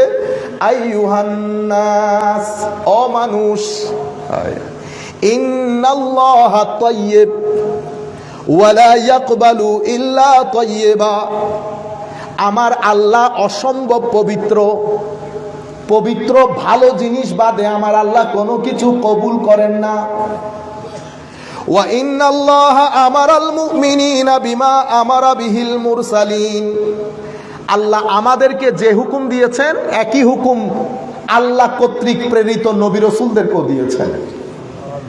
ইয়া আইয়ুহার রাসূল কুলু মিন তাইয়্যিবাতি ওয়া'মালু সালিহা ইন্নী বিমা তা'মালুনা আলীম। আমার আল্লাহ বলছেন, হে রাসূল, কুলু মিনাত তাইয়্যিবাত, সব কিছুতে আমরা মুখ দিতে পারবো না, ভালো ভালো জিনিসগুলা, পবিত্র জিনিসগুলা খাও। ওয়া'মালু সালিহান, এবং নেক কাজ, ভালো কাজ, পুণ্যের কাজ করবা। এটা আম্বিয়ায়ে কেরামকে আল্লাহ হুকুম দিচ্ছেন। এরপরে বলছেন, কুলু মিনাত তাইয়্যিবাতি মা রাযাকনাকুম, যা আমি রিজিক দিয়েছি তার ভালোগুলা খাবা। এরপরে এক ব্যক্তির কথা বলছে আমার নবী, হায় হায়, সফরের মধ্যে ধুলোমুখো, এখানে ময়লা লাগানো, এখানে ধুলো লাগানো, সেই ব্যক্তি কি করে? আশআসা আকবারা ইয়ামুদ্দু ইয়াদাইহি ইলাস সামা, এভাবে হাত তুলে আল্লাহর দরবারে দোয়া করছে। কি বলছে? ইয়া রব, ইয়া রব। আমরা ডাকি না? অথচ আমার আল্লাহ, আপনি একবার ইয়া রব বললে আমার আল্লাহ ফেরেশতাদেরকে নিয়ে আপনার ডাকে সাড়া দেয়। কিন্তু আমার নবী বলছেন আশআসা আকবার, একেবারে ধুলো মুখো, হাত তুলে আল্লাহর দরবারে বলছে ইয়া রব, ইয়া রব, কিন্তু আমার আল্লাহর কোনো সাড়া নাই। কেন? আমার নবী বলছেন, ওয়া মাতআমুহু হারাম ওয়া মাশরাবুহু হারাম ওয়া মালবাসুহু হারাম ওয়া গুযিয়া বিল হারাম ফাআন্না ইউস্তাজাবু লিযালিক। আমার নবী ইরশাদ করছেন, তোমার কাপড় হারামের, তোমার খাওয়া দাওয়া হারামের, তোমার পোশাক হারামের, পানি পান করেছো সেটাও হারামের। এত হারাম নিয়ে যখন তুমি আল্লাহ আল্লাহ করবে, আল্লাহ তোমার ডাকে সাড়া দেবে না। এখন বুঝতে পেরেছেন কেন? আমার ভাইরা, আমরা মনে করি এতগুলা মানুষের মধ্যে আমার আল্লাহর কি খবর আছে, আমি কোথায় থাকি। মনে রাখবে, আপনি আমাকে সাদা পোশাকে যেভাবে দেখছেন কোনো সন্দেহ ছাড়া, ঠিক সেভাবে আল্লাহ, আল্লাহর সৃষ্টির অণু পরমাণু, একেবারে ক্ষুদ্রাতি ক্ষুদ্র জিনিস আমার আল্লাহর চোখে চোখে। আমার আল্লাহ, ও ভাই, কোথায়? পাহাড়ের পাদদেশে এক ব্যক্তি বসা, তাকে বেঁধে রেখেছে কিছু মানুষ, জোয়ান ছেলে, তার খিদা লেগেছে। হযরতে ইমাম রাজি রব্বুল আলামিনের তফসিরের মধ্যে, ইমাম রাজি তফসিরে কবিরের মধ্যে লিখছেন, হযরতে ইব্রাহিম ইবনে আদহাম রাদিয়াল্লাহু তাআলা আনহু, কোন জায়গায় দাওয়াত করা হয়েছে ওনাকে, যখন রুটি দিয়েছে, একটা কাক এসে মাঝখান থেকে রুটি নিয়ে দেয় দৌড়। হযরত ইব্রাহিম ইবনে আদহাম ওই কাকের পেছনে পেছনে যাওয়া শুরু করে। যেতে যেতে যেতে দেখে শেষ পর্যন্ত কাক পাহাড়ের পাদদেশে উঠে ওই বেঁধে রাখা ছেলের কোলের মধ্যে গিয়ে রুটিটা ফেলেছে। মনে রাখবেন, আমার আল্লাহ রাজ্জাক, আমার আল্লাহ কখনো আমাকে কাপড়ে চুপড়ে খাদ্যদ্রব্যে কষ্ট দেবে না। আমি নিজে নিজের কষ্ট ডেকে আনি। জিন্দেগির মধ্যে যদি পাপ বাড়িয়ে ফেলি, আমার জীবনের মধ্যে অশান্তি বেড়ে যাবে। যত পাপ বাড়বে তত অশান্তি বাড়বে। আপনি যদি অশান্তি কমাতে চান, আমি ছেলেদেরকে বলছি, বিশেষ করে বেটা, অশান্তি যদি কমাতে চান পাপ কমাইতে হবে। পাপ থাকবে, অশান্তি থাকবে না, এটা আল্লাহর গ্রামার না। আল্লাহর গ্রামারের মধ্যে পাপ করে তওবা করবেন, আমার আল্লাহ ক্ষমা করে দেবে। যত গুনাহ আপনি করেন, যত গুনাহ করেন, ডেইলি 70 বার গুনাহ করে 70 বার যদি আল্লাহর দরবারে তওবা করেন, আমার আল্লাহ ক্ষমা করে দেবেন। রহমতের সাগর আমার আল্লাহ। কিন্তু আপনি যদি গুনাহ করার পরে আপনি বেহিস হয়ে যান, আপনি গুনাহ করার পরে আপনি যদি বেহায়া হয়ে যান, করতে থাকেন, মনে রাখবেন আল্লাহ থেকে দূরে যাওয়া, রাসূলে পাক থেকে দূরে যাওয়া, তার মানে হচ্ছে আপনি দুনিয়ার অসম্মান, লাঞ্ছনা, গঞ্ছনা সব কিছু আপনার ঘরে ঢুকানোর ব্যবস্থা করেছেন। আপনারা বুঝতে পেরেছেন? আপনার জীবনে পুণ্য যত বাড়বে, আপনার জীবনে ইজ্জত তত বাড়বে। আপনার জীবনে পাপ যত বাড়বে, আপনার জীবনে অশান্তিও তত বাড়বে। আপনার জীবনে যদি আপনি সততার মধ্যে থেকে আপনি কাজ করেন, কষ্ট করেন, অবশ্যই আল্লাহ রাব্বুল আলামিন আপনার রিজিকের মধ্যে বরকত দান করবে। সততার সাথে যদি রিজিক কামাই করেন, আর হারামের যদি 100 কোটি টাকা ব্যাংকে রাখেন, আপনি রাখেন, কোনো অসুবিধা নাই। আল্লাহর ইজ্জতের কসম, কোরআনের কসম, হাদিসে আরো যা কিছু আছে সব কিছুর কসম করে বলতেছি, ভিতরে শান্তি আসবে না। কেন? কারণ আমার আল্লাহ এই একটা জিনিস আল্লাহর হাতে রেখে দিয়েছে, ইতমিনানে কলব, অন্তরের প্রশান্তি। সেটা কিভাবে আসে? সেটা জিক্রে ইলাহি থেকে আসে। আলা বিজিক্রিল্লাহি তাতমাইন্নুল কুলুব। জিক্রিল্লাহি কি? কোরআন। জিক্রিল্লাহি কি? হাদিস। আজকে আমরা দিন পেয়ে গেছি বিদায় আমাদের এখানে হানাহানির অভাব আছে। দিন পেয়ে গেছি বিদায় কিছু ভূখণ্ডে গেছি, জ্যামাইকার মতো দেশে মানুষের কাছে দিন নাই, মানুষ সত্য অনুসন্ধানে ব্যস্ত। মানুষ কি পাগলের মতো করে, আপনি জানেন, একটা মসজিদ আমি চিনি, এই মসজিদ স্বামী স্ত্রী ইসলাম কবুল করে এই মসজিদটাকে টিকিয়ে রেখেছে। সেই সকাল 3টার সময় উঠে মসজিদ খোলা, মুসল্লি নাই, ফুসল্লি নাই, তারা নিজেরা মসজিদ পরিষ্কার করে, নামাজ পড়ে, 10-12 জন নিয়ে জুমা জামাত করে। হক পাওয়ার পর তারা, আমি যখন জিজ্ঞেস করেছি কেমন লাগে, উস্তাদ আগে তো ভিতরে কেমন কেমন লাগতো, শনি রোববার শুক্রবার বের না হলে পাগলের মতো হয়ে যেতাম, এখন তো অন্তরে বলতেছে আর ভিতরে এটা কাঁদতেছে। কেন? ওই যে আপনি জিজ্ঞেস করেছেন না সবকিছু কোরআনের মধ্যে কেন পান, আসেন আমি আপনাকে 3টা কথা বলি। আয়াত, আয়াত মানে নিদর্শন। কোরআনের আয়াতও আয়াত, আসমানও আয়াত, জমিনও আয়াত, সূর্য আয়াত, পাহাড় আয়াত, সমুদ্র আয়াত, মা বাবা আয়াত, উলামায়ে কেরাম আয়াত, স্বামী স্ত্রীর মাঝখানের সম্পর্ক আয়াত, ছেলে মেয়ের প্রতি আপনার টান এটাও আয়াত। এটাও আপনি কখনো চিন্তা করে দেখেছেন ছেলে মেয়েদের প্রতি আপনার এত টান কোত্থেকে আসে? মা বাবা অনায়াসে ছেলের জন্য জীবন দিয়ে দিচ্ছে না। এই মায়া করতে কিনেছেন, কোন জায়গা থেকে কিনেছেন না, এটা আমার আল্লাহ মা বাবার কলবের ভিতরে ফিট করে দিয়েছেন। স্ত্রীর মহব্বত স্বামীর অন্তরে, স্বামীর মহব্বত স্ত্রীর অন্তরে ফিট করে দিয়েছে।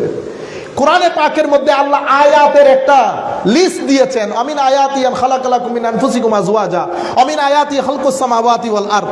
এভাবে আল্লাহ অসংখ্য আয়াতের কাহিনী বলেছেন। পৃথিবীতে যারা হক পেয়েছে তাদের কাছে অনেক আয়াত আসতে হয় নাই, এক আয়াতে হক পেয়ে গেছে। ফ্রান্সের, আমি ছেলেদেরকে বলছি, আপনারা বলেন না যে কোরআনের মধ্যে কেন পাওয়া যায়, ভাই ফ্রান্সের মধ্যে বিশ্ববিখ্যাত সায়েন্টিস্ট ডক্টর মরিস বুকে, আপনারা এখানে মরিস বুকাইলি বলেন, কেউ এক এক নামে ডাকেন। 1870 থেকে 90 এর মাঝখানে ফেরাউন আছে না, ফেরাউনের লাশ পাওয়া যায়। কোথায়? মিশরের মধ্যে। সমুদ্রের লাশ পাওয়ার পরে এটা নিয়ে বেশ কিছুদিন মিশরে ছিল গবেষণা। এটা এখন আস্তে আস্তে কথাগুলো ছড়াই যাইতে থাকে যে এরকম মিশরে একটা লাশ আছে। ডক্টর মরিস বুখের উনি ওনার টিম নিয়ে মিশরে যান। যাওয়ার পরে মিশর সরকারের কাছে আবেদন করেন যে আমরা এই লাশ নিয়ে একটু গবেষণা করতে চাই, কারণ মমি করা অনেক পুরানো লাশ, আমরা একটু দেখতে চাই এটা কার লাশ। উনি ধর্মের দিক থেকে খ্রিস্টান, হায় হায়, হেদায়েত থাকলে কি হয় দেখেন। অনেক লম্বা কথা, আমি শর্টকাট আপনাদেরকে বলতেছি। নিয়ে আসছে ফ্রান্সে দীর্ঘ গবেষণার পরে ওনারা এটা আবিষ্কার করেছেন যে এই ফেরাউনটা এটা মূসা আলাইহিস ইসলামের যুগের ফেরাউন। মূসা আলাইহিস ইসলামের যুগের, কারণ কোন ফেরাউন সমুদ্রে ডুবে মরে নাই। এই ফেরাউনকে গবেষণা করে ওনারা বুঝেছেন যে এটা শুধু সমুদ্রে ডুবে মরেছে তা না, বরং সমুদ্রের ঢেউয়ের বাড়িতে যে কারেন্ট প্রডিউস হয়েছে সেই কারেন্ট এবং ঢেউয়ের বাড়ি খেয়ে অনেক শক্তিশালী ঢেউ বাড়ি দিয়ে, উনি শব্দ ব্যবহার করেছেন ভায়োলেন্ট, অনেক একেবারে বিধ্বংসী একটা বড় ঢেউ ফেরাউনকে বাড়ি দিয়ে ডুবে যায়। এটা উনি গবেষণা করে আবিষ্কার করেন। তো এখন অন্য কোন ফেরাউন কিন্তু ডুবে মরে নাই, শুধু মূসা আলাইহিস ইসলামের ফেরাউন ডুবে মরেছে। এখন উনি যেহেতু এতটুকুন ডিসাইডেড হয়ে গেছে, গবেষণা কোথায়? আমরা যখন মারামারি করছি একজনের সাথে আরেকজন, আমরা যখন একজনের বিরুদ্ধে একজন ফতোয়াবাজি করি, হাত তুলবো না নামাবো, আমাদের এখানে নতুন নতুন মুফাসসির বের হয়েছে। আমি ছেলেদেরকে বলছি, আপনারা আমার মতো মানুষের কথা শুনে কখনো বিভ্রান্ত হবেন না। বাংলাদেশে এখন যারা তাফসীর করতে আসে 99% আমার মতো জাহেল মূর্খ। কেন? আপনি যে এখানে তাফসীর করতে এসেছেন, আমি বিনয়ের সাথে আপনাকে জিজ্ঞেস করব, আপনি তাফসীর কোথায় পড়ান? কোন মাদ্রাসায় পড়ান? কাকে পড়িয়েছেন? কোন মাদ্রাসায় পড়ানো বাদে, কোন আলেম উলামাকে পড়ানো বাদে আপনি যখন এভাবে স্টেজের মধ্যে এসে তাফসীর করা শুরু করবেন, তো তাফসীরে মারামারি লাগবে। তাফসীরে কি লাগবে? মারামারি। এটা আমরা পুরা বাংলাদেশ, পুরা পৃথিবী এক ধরনের নামাজ পড়ে আসছি, আপনি হঠাৎ করে মুড চেঞ্জ করে দিয়েছেন। পুরা পৃথিবী ঈদের জামাত, কেউ 12 তকবীরে, আমরা কেউ 6 তকবীরে, সব হাদিসে পাকের মধ্যে এটা উম্মতে মুসলিমে একমত হয়েছে। আপনি হঠাৎ করে এখানে এসে 12 তকবীর শুরু করেছেন। তো আপনি 12 তকবীর যদি শুরু করেন, যে অঞ্চল 12 তকবীর পরে সেই অঞ্চলে ভাত খায় না, আপনি তো ভাতেরটা ডেলি 3 বেলা ভাত নিয়ে বসেন। আপনারা বুঝতে পেরেছেন? রং শুরু করেছি আমরা। আর আমাদের ছেলেরা তারাবি ছেড়ে দিয়েছে, কারণ ছেড়ে দিতে পারলে তো ভালো, ছেড়ে দিতে পারলে ভালো। আপনারা বুঝতে পেরেছেন? আপনারা এই প্রশ্নগুলা কাউকে করবেনও না। আপনি তো এখন দেখছেন, সামনে আরো কত কিছু দেখবেন, তার কোনো ইয়ত্তা নাই। এখন দেখছেন না, কেউ বলছে মাযহাব নাই, কেউ বলছে হাদিস নাই। যে হাদিস নাই বলছে সে নিজের নাম দিয়েছে আহলে কোরআন, যে মাযহাব নাই বলতেছে সে নিজের নাম দিয়েছে আহলে হাদিস, এগুলো নিজে নিজে। আর যেই আরেকজন নাম দিয়েছে আমি সালাফি, আমি কি সালাফি, আমি এগুলা কিছু মানি না, আমি আগের যুগের মতো। আপনি চশমা দিয়ে দেখছেন, আগের যুগে যিনি এসেছেন ইমামে আজম, ওনার জন্ম, উনি তাবেঈন না? তো আপনি আগের না ইমামে আজম আগের? ইমাম বুখারী আগের না ইমামে আজম আগের? এগুলা হচ্ছে কতগুলা মশকরা করা। আপনি ডাক্তারের কাছে গিয়ে, এখন আমার ছেলের আইসা জিজ্ঞেস করে, হুজুর কোরআন হাদিসের আলোকে বলবেন। দেখি ডাক্তার যখন আপনার হার্ট অপারেশন করতে বলে, তখন বলতে পারবেন ডাক্তারকে, ডাক্তার সাহেব একটু বুঝাই দেন আমার। আপনারা ডাক্তার সাহেব বুঝাইলে আপনি বুঝবেন। ইন্না লিল্লাহি ওয়া, এই ফিতনার জমানা, আরো সামনে কত কিছু দেখবেন। আজ থেকে 15 বছর পরে, আল্লাহ না করুক আমাদের ছেলে সন্তানদেরকে বাঁচাক আল্লাহ, দেখবেন আমাদের ছেলেরা বলবে কোরআনের কিছু সংখ্যক সূরা কেরাত নিয়ে একটু ঝামেলা আছে। কারণ এখন শুধু কোরআনটা বাঁচাই রাখছেন, তো মাযহাব তো গেছে। 1300-1400 বছরে ইসলামী ফিকহ, ইসলামী আইন পুরা পৃথিবীকে ঘুরিয়ে দিয়েছে। ইসলামী আইন, সেই ইসলামী আইনকে আপনি মুহূর্তে, আপনি কি মনে করছেন এটা শুধু হাত তোলা নামার মধ্যে সীমাবদ্ধ? ইসলামী আইন কি শুধু এখানে? এখানে আপনার সামগ্রিক জীবনে আইনের ভিতরে আপনি মুফতি ছাড়া নড়তে পারবেন? সম্মানিত উপস্থিতি, এই জায়গাগুলোতে হাতও দেবেন না, কোনো কথা শুনবেনও না। যেভাবে চলছেন সেভাবে চলেন। উম্মতে মুসলিমা উত্তর থেকে দক্ষিণ, প্রাচ্য থেকে পশ্চিম, পশ্চিম থেকে পূর্ব, সবাই আকীদার ক্ষেত্রে আহলে সুন্নাত ওয়াল জামাত। আকীদার ক্ষেত্রে কি? আপনি মনে করছেন আমরা, আমাদেরও দোষ আছে, আমাদের উগ্রতার কোনো শেষ নাই। আমি আহলে সুন্নাত ওয়াল জামাতের কথা বলছি। ইউরোপ যান, নর্থ আমেরিকা যান, মিডল ইস্ট যান, মিশর যান, সিরিয়া যান, ইয়েমেন যান, পৃথিবীর যেই প্রান্তে যাবেন যান, শবে বরাত, তারাবি, বিশ রাকাত, ঈদ মিলাদুন নবী হয়ে আসছে। আমি আপনাদেরকে বিনয়ের সাথে অনুরোধ করব, আপনারা সমাজের মধ্যে ফিতনা করবেন না। করতে চান, না করলে আপনি না করেন, আপনি আপনার খোদাকে জবাব দিয়েন। কিন্তু আপনি বড় সমাজের মধ্যে, বড় মসজিদের মধ্যে এসে যখন এগুলা করবেন, এখন আমি আসার সময় পুলিশ দাঁড় করিয়েছে, এখানে অন্য একজন কে আসতেছে, এটা নিয়ে নাশকতা, এটা আমাদের আরেক বড় সমস্যা। দিন যেখানে থাকবে সেখানে নাশকতা কেমনে থাকবে? আমরা মহব্বতের কথা বলবো। দেখেন মানুষ হকের তালাশ কেমনে করে। ডক্টর মরিস বুকাইল পাগল হয়ে গেছে। শেষে উনি বাইবেল দেখছেন, বাইবেলের মধ্যে লেখা আছে ফেরাউনের যুগে, মুসা আলাইহিস সালামের যুগের ফেরাউন এবং ওনার সমস্ত সোলজার, এরা সবাই সমুদ্রে ডুবে মারা গেছে। কি হয়েছে? নোবডি সারভাইভড শব্দ হয়েছে, কেউ সারভাইভ করে নাই, সবাই মারা গেছে। আমাদের বক্তব্য শেষের দিকে এভাবে উনি আরো 2-4টা ধর্মগ্রন্থ দেখছে, সবার মধ্যে লেখা আছে ফেরাউন সহ ফেরাউনের সমস্ত সৈন্যবাহিনী সবাই মরে ডুবে গেছে, কিন্তু ওনার গুম নাই। উনি বাই দিস টাইম সালাতুন ইয়া রাসূলুল্লাহ, মোবাইল চালান সবাই, সালামুন ইয়া হাবিবাল্লাহ আলাইকুম, এটুক থাকলে হবে। সম্মানিত উপস্থিতি, এখন কেউ বেঁচে নাই। উনি সৌদি আরব আসছে, ওইটার উপর বই লিখছে, এখনো বই আকারে প্রকাশ করে নাই, সৌদি আরবের মধ্যে পুরা ঘটনা শুনিয়েছে। সেখানে উপস্থিত একজন ডক্টর বলতেছে আমার কোরআনের মধ্যে লেখা আছে ফেরাউন বিনাশ হয়ে যায় নাই। উনি তো আকাশ থেকে পড়েছে, কি বলেন? বাইবেলের মধ্যে লেখা বিনাশ, অন্যান্য ধর্মগ্রন্থের মধ্যে লেখা আছে বিনাশ। তখন ডক্টর ইংরেজি অনুবাদ এনে দিয়েছে, যে আয়াত আমি আপনাদের সম্মুখে পড়েছি, ফালিয়াউমা নুনাজ্জিকা বিবাদানিকা লিতাকুনা লিমান খালফাকা আয়া। কোরআনের আয়াতগুলো আপনি আপনাদেরকে পড়ে শোনাই। কোরআনের মধ্যে লেখা ওয়াজাওয়াজনা বিবানি ইসরাঈল আল বাহর ফাআতবাআহুম ফিরআউন ওয়া জুনুদুহু বাগিয়া ওয়া আদওয়া।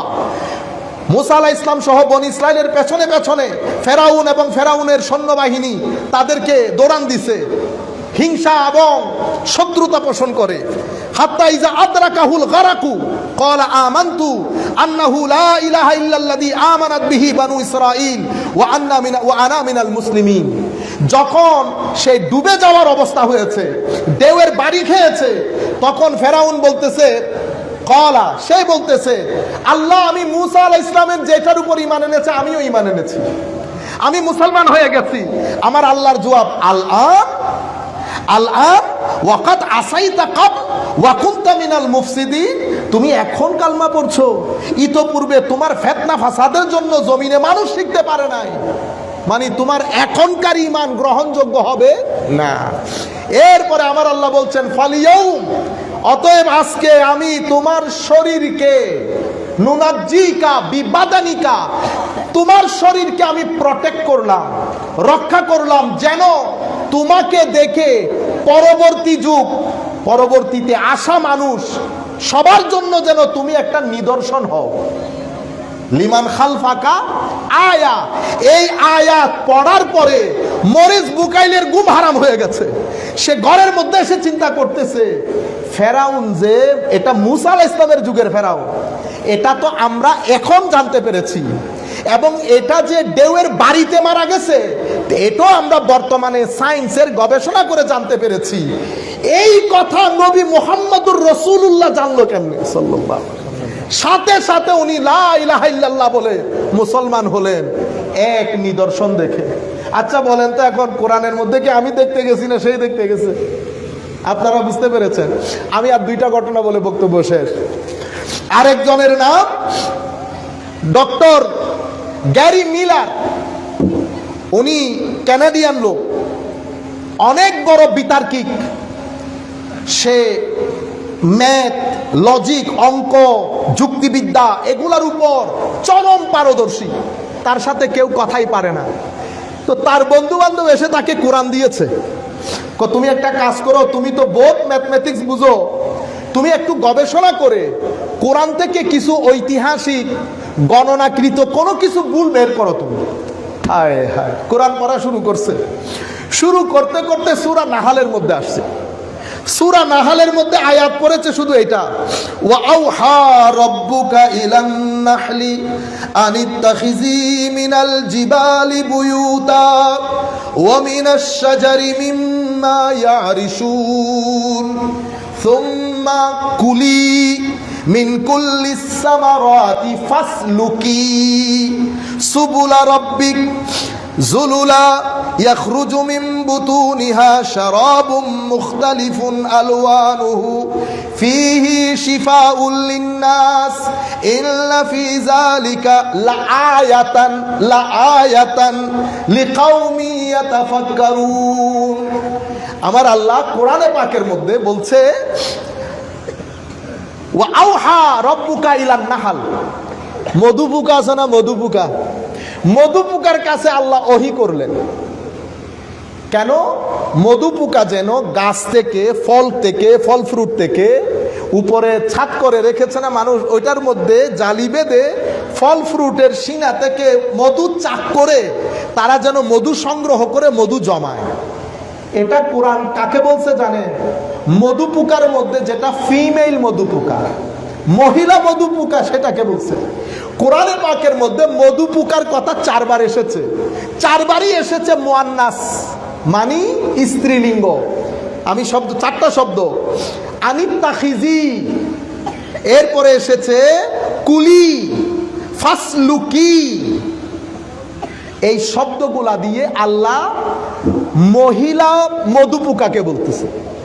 এখন এটা তার গুম হারাম করে দিছে।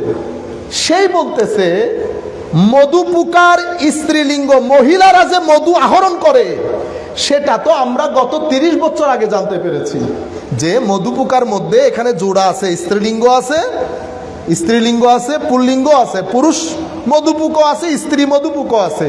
কিন্তু মধু সংগ্রহের কাজ সব কিছু করে কারা? স্ত্রী মধুপুক। তো উনি বলছেন এই কথা তো কোরআন জানার কথা না, এই কথা কোরআনকে বলল কে? হায় হায় হায়। তখন উনি দিছে কি? ভুল ধরার জন্য। কি কারণে ভুল ধরতে? এই ব্যক্তি ইসলাম কবুল করে ওমর নাম এখন আজীব খেদমত আঞ্জাম দিচ্ছেন। এক একটা আয়াত আপনারা ফেসবুকের মধ্যে, গুগলের মধ্যে, কোত্থেকে কোনো আগা নাই মাথা নাই, আপনারা শুনে আপনারা হয়ে গেছেন স্মার্ট। আপনারা জাতিকে, মানুষকে বিভ্রান্ত করছেন। আমি আপনাদেরকে বলবো আসেন কোরআন পড়েন, কারো সাথে কথা বলার দরকার নাই। ডক্টর মরিস বুখাইল আপনার চেয়ে আমার চেয়ে কম বুঝেন নাই সায়েন্টিস্ট হিসেবে। ডক্টর গ্যারি মিলার, আমি আরো তো অনেক আছে, আমি 2-1টা লবণ, আটার মধ্যে লবণ ছিটানোর মতো কথাগুলো বলতেছি। আপনারা এত বড় বড় ব্যক্তি, কারণ কোরআনের দাবি। এই জন্য আমার ডক্টর, আমার শেখ আমাকে বলছেন বেটা শুধু কোরআনের কথা বলো মানুষকে, কোরআন মানুষকে যে রাস্তা দেখাবে সেটা আর কেউ দেখাইতে পারবে না। আমার নবীর নবুয়তের উপর সবচেয়ে বড় প্রমাণ কোরআনে পাও। এক কোরআনের এক আয়াত ডক্টর গ্যারি মিলারের মতো মানুষের ঘুম হারাম করে দিয়েছে। আপনারা বুঝতে পেরেছেন? মানুষের শরীরের মধ্যে 360টা হাড় জয়েন্ট আছে। কি আছে? জয়েন্ট, জোড়া। কয়টা? 300। কিছুদিন আগেও বলেছে 340টা। এখন একেবারে এস্টাবলিশ সায়েন্টিফিক ফ্যাক্ট 360। আমার নবী সাল্লাল্লাহু আলাইহি ওয়াসাল্লাম হাদিসে পাকের মধ্যে ইরশাদ করছেন, এটা মুসলিম শরীফের হাদিস, হাদিস নাম্বার 1007। আমার নবী কি ইরশাদ করছে দেখেন, ইন্নাহু খুলিকা কুল্লু ইনসানিন মিন বানি আদামা আলা 60 ওয়া 300 মাফসাল। প্রত্যেক ব্যক্তিকে আল্লাহ 360টি হাড়ের জোড়া দিয়ে সৃষ্টি করেছে। এটা পেয়ে কত শত লোক ইসলাম কবুল করেছে। আমার নবীর ইলম, আমার নবীর জ্ঞানের বাহার দেখে, যেটা আজকে সায়েন্স জানতে পেরেছে, 1400 বছর আগে আমার নবী বলছেন মানুষের শরীরের মধ্যে 360টি জোড়া। আপনারা বুঝতে পেরেছেন? এগুলো আয়াত, এই আয়াতগুলা দেখে মানুষ ইসলাম কবুল করছে। সম্মানিত উপস্থিতি, আমার আখেরি কথা আপনাদের কাছে, সেটা কি? হযরতে শেখ আব্দুল কাদের জিলানী রাদিয়াল্লাহু তাআলা আনহু, মানুষের জীবনে বালা মুসিবত আসে 3টা রাস্তা দিয়ে। কয়টা রাস্তা দিয়ে? 3টা রাস্তা দিয়ে। এটা আমার শেষ কথা। বালা মুসিবত আসে আমাদের জীবনে, বালা মুসিবত আসে না? তিনটা রাস্তা দিয়ে কিছু বালা মুসিবত আমরা তৈরি করি। কিভাবে? কয়েকটা হচ্ছে সাকমুত তাবিআ। সাকমুত তাবিআ কি?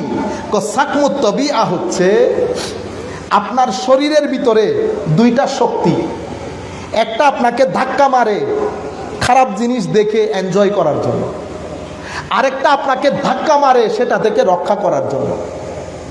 আপনি যখন আপনার নফসের তাড়নায় পড়ে আপনি কাজটা করে ফেলবেন এবং অতঃপর গাফেল হয়ে যাবেন, হিটলেস হয়ে যাবেন, তওবা না করে নামাজ দোয়া ছেড়ে দিয়ে আপনি যখন আপনার মতো জিন্দেগি করবেন, বালা মুসিবত আপনার পিছন ছাড়বে না।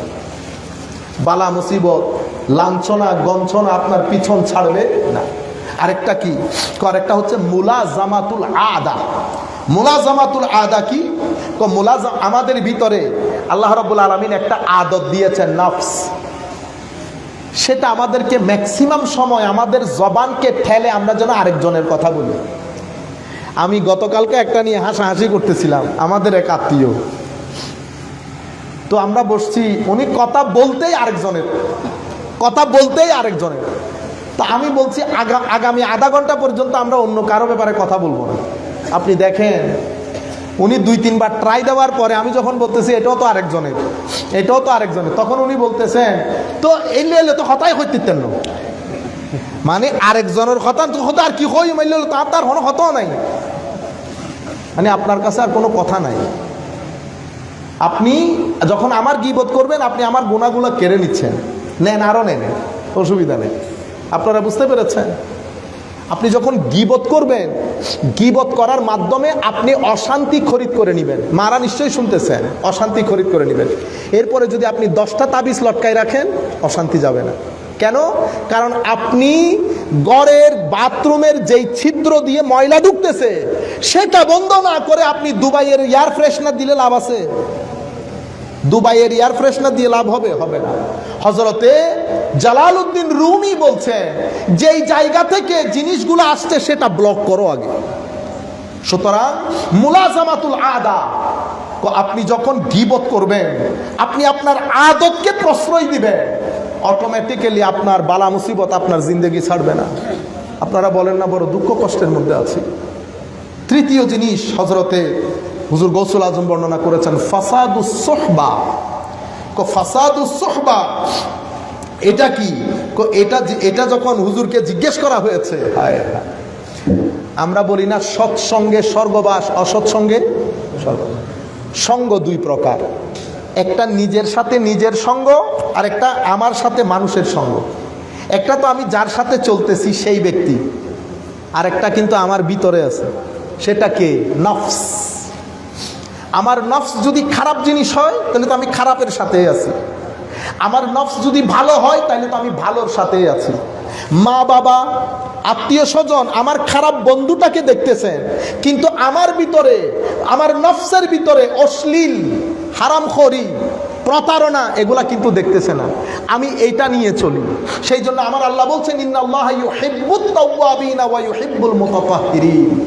আখেরি কথা বলবো, আপনি পুরা পৃথিবীর সাথে আগে নিজেকে বুঝেন, আল্লাহর ওয়াস্তে বুঝেন। সময় কিন্তু খুব দ্রুত চলে যাচ্ছে। ঈদের নামাজে দেখেছেন কোনো মুরব্বী আছে? প্রত্যেক বাড়ি মুরব্বী আমাদের যারা পূর্ববর্তী ছিল, এই 10 বছরের মধ্যে সাফ হয়ে গেছে না? আগামী 10 বছরের মধ্যে এখানকার 50% লোক সাফ হয়ে যাবে। নিজেকে বুঝার চেষ্টা করেন। আমরা শুধু চাকরি বাকরি করে খেতে আসি না, কালকে একেবারে আইলের উপর বসে গভীর চিন্তা করবেন, আপনার একজন মালিক আছে। কবরস্থানে যাওয়ার সময় কবরকে দেখে দেখে যাবেন, আপনার জায়গা। আল্লাহর ওয়াস্তে আমার আল্লাহ বলছেন বারবার চিন্তা করার জন্য, বান্দা চিন্তা কর, বান্দা চিন্তা কর। চিন্তা করলে রাস্তা মিলবে। আমাদের জিন্দেগি, মানুষ সত্যের সন্ধানে পাগল হয়ে যাচ্ছে, কারণ তারা দিন পায় নাই, রসুল পায় নাই। আপনাকে আল্লাহ সবকিছু ঘরে এনে দিয়েছে, আমি হিটলেস হয়ে গেছি, আমি সবকিছু ভুলে গেছি। কিছু দুনিয়া, টাকা পয়সা, আত্মীয় স্বজন, বন্ধু বান্ধব পাগল করে দিয়েছে আমাদেরকে। আমরা সবাই আবার নিজেকে নিজে জানার চেষ্টা করি। আপনি কখনো এটা মনে করবেন না 60 বছরের জীবনে নামাজে আসার সুযোগ হয় নাই, আপনাকে আল্লাহ মাফ করে দিবে, আপনি এত ইজিলি মেনে নিয়েছেন। সম্মানিত উপস্থিতি, আমার আল্লাহ বলছেন আমি পরীক্ষা ছাড়া তোকে ওখান থেকে নিয়ে আসব? আমি পরীক্ষা ছাড়া আনবো না, পরীক্ষা দিতে হবে। আমি আপনাদেরকে, যদি জীবনকে সুন্দর করতে চান, গালাগালি ছেড়ে দেন। আপনি গাল দেবেন, আপনার ছেলেরা গাল দেবে। কেন গালাগালি? এটা অশ্লীল কাজ, এটার সাথে কোনো টাকা পয়সার সম্পর্ক নাই। আমার নবী বলছেন, আমার হাদিসে পাকের মধ্যে, আমার নবী কখনো গালি দিতেন না। আমার নবী বলছেন মুমিন কখনো গালি দেয় না। ইয়া রাসূলুল্লাহ, তো গালি যেই ব্যক্তি দেয় সেই ব্যক্তি কি? সেই ব্যক্তি যদি তার কাছে 4টা খাসলত থাকে তো সে পাক্কা মুনাফিক। আর যদি 4টা থেকে একটা থাকে তাইলে মুনাফিকের একটা খাসলত তার ভিতরে আছে। 4টা খাসলত গুলা কি? কথা বললেই মিথ্যা বলবে, মানুষের সাথে ঝগড়া হলে বিচ্ছিরি ভাষায় গালিগালাজ করবে, ওয়াদা করলে ভঙ্গ করবে, আমানতের খেয়ানত করবে। এই 4টা জিনিস যদি আমার ভিতরে থাকে তো যিনি ঈমান, তিনি বলছেন কানা মুনাফিকান খালেসা, এটা একেবারে পাক্কা মুনাফিক। আপনারা বুঝতে পেরেছেন? আমার নবীর শানে বিয়াদবি করবেন, আকীদার ক্ষেত্রে পাক্কা মুনাফিক। এগুলো আনবেন, আমলের ক্ষেত্রে পাক্কা মুনাফিক। আপনারা বলেন দেখি, আমাদের মধ্যে খাসলত নাই? যিনি যেখানে পারছি মানুষকে ধোঁকা দিচ্ছি, আমরা এটা আমাদের ঈমানের উপর, আমার নবীর আনিত বিধানের উপর আমাদের ইয়াকিন খতম হয়ে গেছে। সততার 1 টাকার মধ্যে যেই বরকত পাবেন আজকের দিন পর্যন্ত, অসত্যতা ধোঁকাবাজি কোটি টাকার মধ্যে ওই বরকত পাবেন না। আপনারা মনে করেন কোটি টাকার সম্পদ বানিয়ে বড় আরামের মধ্যে আছে, শুধু গাড়ি দেখেন, গাড়ির ভিতরে দুর্গন্ধ হয়তো আপনাদের নাকে লাগে না, সব জায়গা দুর্গন্ধময়। আমার নবীর দ্বীনের বিধানের প্রতি বৃদ্ধাঙ্গুলি দেখিয়ে কোটি টাকা জমাই করে আপনি শান্তিতে থাকবেন, ই মহালাস, এটাও সম্ভব? সম্মানিত উপস্থিতি,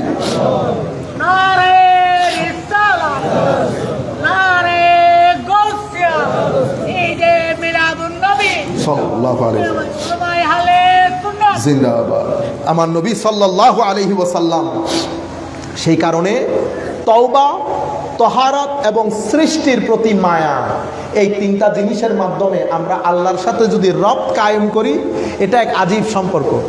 5 টাকা চাইলে 5 টাকা দিবে, 10 টাকা চাইলে 10 টাকা দিবে। একজন বলতেছে, হুজুর এই আমার রোজা যে কবুল হয়েছে এটা আমি কেমনে বুঝবো? ওমা, এটা কি বললেন? আপনি মনে করবেন আপনার রোজা আল্লাহ কবুল করছে। কেন? কারণ আমার নবী হাদিসে কুদসির মধ্যে বলেছেন, আনা ইনদা জান্নে আবদে বি, আমার বান্দা আমাকে যেভাবে রাখতে চায় আমি তার সাথে সেভাবে থাকি। আপনি বিছানার মধ্যে যখন মায়া মহব্বত করে আমার আল্লাহর নাম নেবেন, আমার আল্লাহ আপনার মায়া মহব্বতের নামে ডাকে সাড়া দিবে। যেভাবে আপনি আল্লাহকে রাখতে চাইবেন সেভাবে আল্লাহ আপনার সাথে থাকবে। এক ব্যক্তি আমাকে বলতেছেন, হুজুর এরকম এরকম অবস্থা, এরকম এরকম হয়ে গেছে, আল্লাহ অস্বস্তি লাগে নাই, ভয় লাগে নাই? হুজুর ভয় লাগে নাই, কারণ আমি 100% কনফার্ম ছিলাম যে সমুদ্রে পড়তে পড়তে পড়তে পড়তে আমি পড়বো না, আমার আল্লাহ আমাকে ফেলবেন না সমুদ্রে।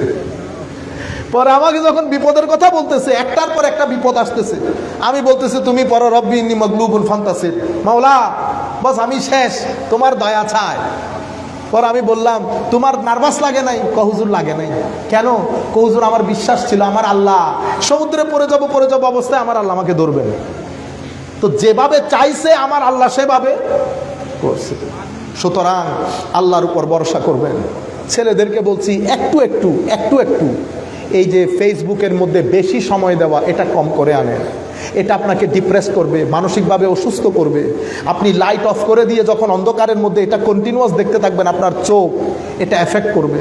ডাক্তাররা আমাদেরকে বলতেছে, হুজুর বেশি বেশি করে মাহফিলে কথাগুলা বলেন যে তাদের চোখ অন্ধ হয়ে যাওয়ার সম্ভাবনা প্রকট যদি তারা ধারাবাহিকভাবে রাতের অন্ধকারে মোবাইলগুলা দেখে। আপনারা যদি দুনিয়াদারি দেখা ছেড়ে দেন, সবুজ দেখা ছেড়ে দেন, রূহ গেজা পাবে না। আমার আল্লাহ বলছেন সিরু ফিল আরদ, জমিন দেখতে বলেছেন। কেন? পাহাড় দেখার পরে সুবহানাল্লাহ যেটা বের হবে সেটা সারাদিন তসবিহ জপলেও বের হবে না। সুবহানাল্লাহ সুবহানাল্লাহ সুবহানাল্লাহ, এটাই তো বলি সুবহানাল্লাহ সুবহানাল্লাহ। আর আপনি যখন সৌন্দর্য দেখে বলবেন সুবহানাল্লাহ, কি আবার, ওই সুবহানাল্লাহ আপনার ভিতর বাহির এক করে দেবে। দুনিয়া দেখবেন, বন্ধু বান্ধবদেরকে নিয়ে বেড়াতে বের হবেন দুনিয়া দেখার জন্য। আল্লাহ রাব্বুল আলামিন আমাদের হামি ও নাসির হোক। এই গরমের মধ্যে আপনারা এতক্ষণ বসে আছেন, এটাও আপনাদের ছোটোখাটো একটা কারামত, ছোটোখাটো একটা কারামত। আল্লাহ রাব্বুল আলামিন আমাদেরকে হেদায়েত দান করুন। আল্লাহ আমাদেরকে তার রহমতের চাদরে আবৃত রাখুন। মানুষকে মহব্বত দেবেন, ঘৃণার ছড়াছড়ি কম করবেন। সবাই আপনার সাথে 100 ভাগে 100 ভাগ একমত হবে এমন কোনো কথা নাই। আমরা সবাইকে, আমাদের দরজা সবার জন্য খোলা, সবার জন্য মহব্বত। মাওলাই করিম সবাইকে হেফাজত করুন। কয়েকটা জায়গার মধ্যে কখনো নিজেকে কম্প্রোমাইজ করবেন না। আমার নবীর শানের ক্ষেত্রে কোনো কম্প্রোমাইজেশন নাই। সাহাবায়ে কেরাম, আলে বাইত, আউলিয়ায়ে কেরাম, কোনো কম্প্রোমাইজ নাই। মা বাবার সাথে দুনিয়া উল্টে গেলেও দেখছেন না, লা তাকুল্লাহুমা উফিন, মা বাবার সাথে কখনো স্মার্টনেস দেখাবেন না।